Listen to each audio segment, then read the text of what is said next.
that in Islam,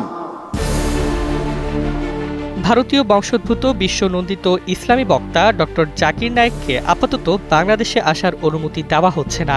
নিরাপত্তা ও রাজনৈতিক বাস্তবতা বিবেচনা করে সরকার এমন সিদ্ধান্ত নিয়েছে। ৪ নভেম্বর মঙ্গলবার সচিবালয়ে অনুষ্ঠিত আইন শৃঙ্খলা সংক্রান্ত কোর কমিটির সভায় এই সিদ্ধান্ত গৃহীত হয়। বৈঠকে সভাপতিত্ব করেন স্বরাষ্ট্র উপদেষ্টা অবসরপ্রাপ্ত লেফটেন্যান্ট জেনারেল মোহাম্মদ জাহাঙ্গীর আলম চৌধুরী।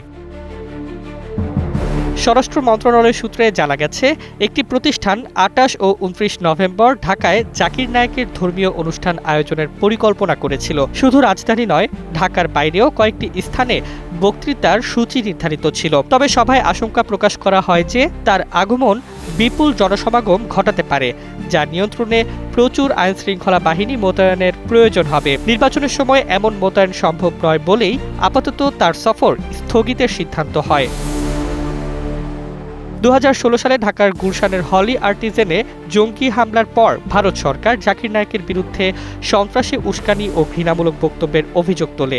এরপর তিনি দেশ ছাড়েন এবং বর্তমানে মালয়েশিয়ায় বসবাস করছেন।